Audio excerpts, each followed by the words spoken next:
So now that San Diego Comic-Con is long gone, it's in the rearview mirror, and this video is at least a week old in comparison to when I wanted to make it, let's talk about San Diego Comic-Con and the DC Comics reveals that I was excited for. This won't take long.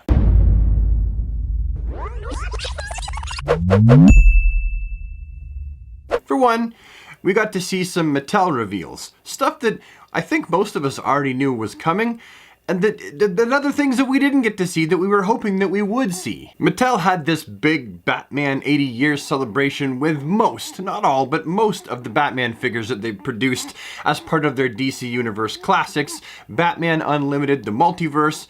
They were all kinda smack dab in one display, and off to the top corner, we had the Killer Croc wave. We got to see factory finished representations of Katana, the Red Hood, Dick Grayson Batman, Big Green Killer Croc. He is going to be fantastic, by the way, once he's all put together. Very imposing, the Killer Croc that we've all been waiting for. And then also, we got Alfred. Alfred, for the first day on the previews night, was underneath this black cloth, because like we all know who it was. I mean, if you follow the news about DC Multiverse waves of figures, we knew that Alfred was going to be part of the Red Hood Killer Croc Build-A-Figure wave. So for me, he wasn't really a reveal so much as just revealing what he would look like. I knew from the start that it was Alfred underneath that black handkerchief. But he looks very cool though, and the added value of 3 extra heads makes this a very cool figure. You had the one that comes in his body, then you had the classic 66 TV head, you had the 89 movie Tim Burton Batman-verse Alfred head, and then you also had the white one. I forget the guy's name. It's down on the bottom of the screen there. 3 extra heads, and a serving tray with a glass and a Batman mask on it. They also brought out the DC Originals Toy Biz Batman throwback figures. Batman, Joker, and Poison Ivy. Where was the Riddler?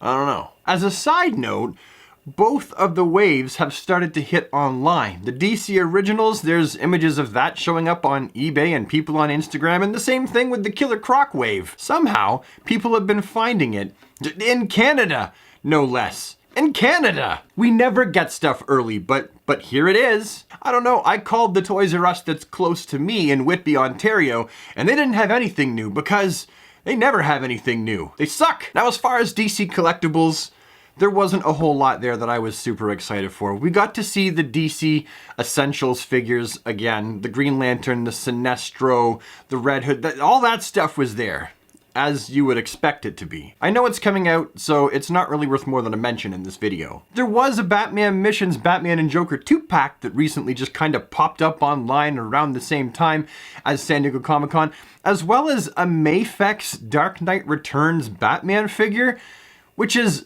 Amazeballs. You guys all know how much I love Mafex's newer DC offerings. They won my action figure collecting heart with their latest Justice League action figures. That Batman, that Superman, that Flash, those figures are epic. Super high quality, wonderfully posable.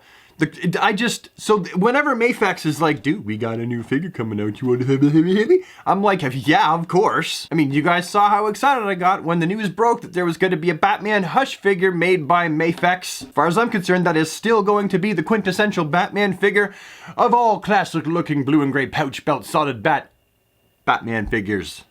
Did that come out right? I think so. Well, the fact that they now can produce Old Man Bats, the Dark Knight Returns Batman, that has me so stoked. And I know some people are going to be like, yeah, but the Mezco one's the greatest. If you like cloth goods clothing, sure, it's the greatest. I personally prefer all plastic goods. And then if you're going to have any kind of cloth goods cape. That's just how I prefer my action figures 9 times out of 10, because I'm always afraid I'm going to pinch or rip the fabric. So the fact that Mafex is making this Dark Knight Returns Batman that's going to be superposable look fantastic. I just, As a DC fan, a Batman fan, and a collector, I am on the edge of my seat with anticipation. Now, as far as NECA's Batman, Predator, Superman, Alien, DC Dark Horse offerings, well, there were plenty to go around, so much so that after the very first night of the convention, people were taking pictures of it in hand from the con floor. You could see their feet and badge in the picture, and then they were loading them up on eBay. They couldn't even wait. They were just like, oh, I can taste the money now. I can feel the green on my fingers. I'm gonna scalp it off for twice the price. Damn, they moved fast. And I guess really the only other stuff that I was really excited about for DC that I can remember, it's been a week, remember this. The only other things that I can remember being really kind of excited to see were more shots of Mezco 1/12 Collective's Aquaman, Wonder Woman, their 89 Batman, Hal Jordan Green Lantern. That kind of stuff always gets me excited because I do collect the Mezco 1/12 Collective DC stuff, exclusively only the DC stuff. So that was kind of cool to see it again, but as far as brand new reveals, there just wasn't a whole lot that had me super excited. It was a really kind of letdown-ish con as far as new reveals go.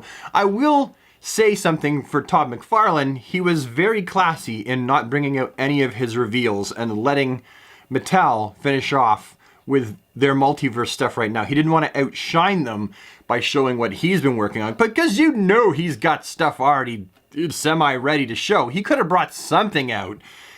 But I think it was a classy move, him leaving it all under wraps for now and waiting until October to be like, hey, I got a little heavy right here. Would you like to see it? Of course, we all want to see it. We can't wait to see it. And it sucks that we got to wait till October, but still, very classy on the part of McFarlane for not pulling it out and taking the attention away from Mattel and their multiverse line. Classy. Anyway, that's it. That is all from me. This ended up being probably a little bit longer video than I thought it was going to be because I yacked a lot, but I really didn't have much to say because I really didn't get much out of it this year. It was really kind of basic as far as figures go, so hopefully you enjoyed this video, you enjoyed seeing my face today, and I was able to talk your ear off for a few minutes and take your mind away from whatever the heck you're going through in life, because we all going through stuff. If you like this video, please give me a thumbs up so I know I've done something right. Any comments, you know where they go. And if you want to see more of this face and a lot more of these hands show up in your inbox, then I invite you today to become a super friend and join the DC squad by simply hitting the, well, you know the spiel, hit the red button, ding the bell, blah, blah, blah. Love y'all very much. Have a DC day, and I will see you next time. Toodaloo.